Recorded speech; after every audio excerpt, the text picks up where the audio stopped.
بسم اللہ الرحمن الرحیم۔ صرف 5 منٹ کا مدرسہ قرآن و حدیث کی روشنی میں 6 ربیع الثانی۔ نمبر 1، اسلامی تاریخ، دعوت و تبلیغ کا حکم۔ نبوت ملنے کے بعد بھی حضور صلی اللہ علیہ وسلم دستور غار حرا جایا کرتے تھے۔ شروع میں سورہ علق کی ابتدائی 5 آیتیں نازل ہوئی، پھر کئی دنوں تک کوئی وحی نازل نہیں ہوئی۔ اس کو فطرت الوحی کا زمانہ کہتے ہیں۔ ایک روز آپ صلی اللہ علیہ وسلم غار حرا سے تشریف لا رہے تھے کہ ایک آواز آئی۔ آپ صلی اللہ علیہ وسلم نے چاروں طرف گھوم کر دیکھا مگر کوئی نظر نہیں آیا۔ جب نگاہ اوپر اٹھائی تو دیکھا کہ زمین و آسمان کے درمیان حضرت جبریل علیہ السلام ایک تخت پر بیٹھے ہوئے ہیں۔ حضرت جبریل علیہ السلام کو اس حالت میں دیکھ کر آپ صلی اللہ علیہ وسلم پر خوف طاری ہو گیا اور گھر آ کر چادر اوڑھ کر لیٹ گئے۔ آپ صلی اللہ علیہ وسلم کی یہ ادا اللہ تبارک و تعالی کو پسند آئی اور سورہ مدثر کی ابتدائی آیتیں نازل فرمائیں۔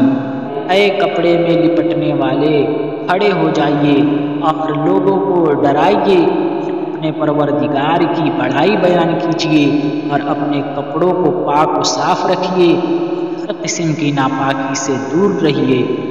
اس طرح اللہ تعالیٰ کی طرف سے آپ صلی اللہ علیہ وسلم کو دعوت و تبلیغ کا بھی حکم دیا گیا، کیونکہ پوری دنیا صدیوں سے شرک و بت پرستی میں مبتلا تھی اور کھلم کھلا دعوت دینا مشکل تھا۔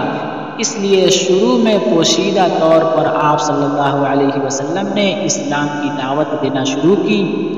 آپ صلی اللہ علیہ وسلم کی دعوت سے عورتوں میں سب سے پہلے آپ کی زوجہ محترمہ حضرت خدیجہ رضی اللہ تعالی عنہا نے، مردوں میں حضرت ابوبکر صدیق رضی اللہ تعالی عنہ نے اور بچوں میں حضرت علی رضی اللہ تعالی عنہ نے اسلام قبول کیا۔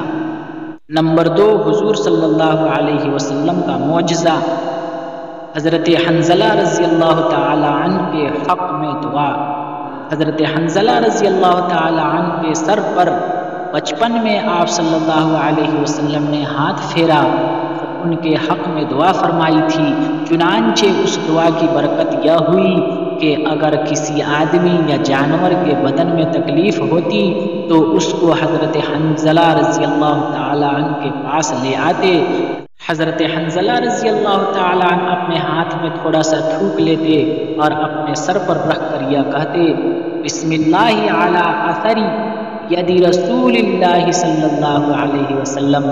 پھر وہ ہاتھ مریض کے بدن پر پھیرتے تو اس کی تکلیف دور ہو جاتی۔ نمبر 3، ایک فرض کے بارے میں، پانی نہ ملنے پر تیمم کرنا۔ پاک مٹی مسلمان کا سامان طہارت ہے، اگرچہ 10 سال تک پانی نہ ملے، پس جب پانی پائے تو چاہیے کہ اس کو بدن پر ڈالے، یعنی اس سے وضو یا غسل کرے، کیونکہ یہ بہت اچھا ہے۔ نمبر 4، ایک سنت کے بارے میں، کسی مسلمان کو ہنستا دیکھے تو یہ دعا پڑھے۔ جب کسی مسلمان کو ہنستا ہوا دیکھے تو یہ دعا پڑھے، اضحک اللہ سنک، ترجمہ، اللہ آپ کو مسکراتا رکھے۔ نمبر 5، ایک اہم عمل کی فضیلت، لوگوں سے اپنی ضرورت چھپائے رکھنا۔ رسول اللہ صلی اللہ علیہ وسلم نے فرمایا، جو شخص بھوکا ہو یا اس کو کوئی اور خاص حاجت ہو اور وہ اپنی اس بھوک اور حاجت کو لوگوں سے چھپائے رکھے، یعنی ان کے سامنے ظاہر کر کے ان سے سوال نہ کرے، تو اللہ تعالیٰ کے ذمہ ہے کہ اس کو حلال طریقے سے 1 سال کا رزق عطا فرمائے۔ نمبر 6، ایک گناہ کے بارے میں، حلال و حرام سمجھنا۔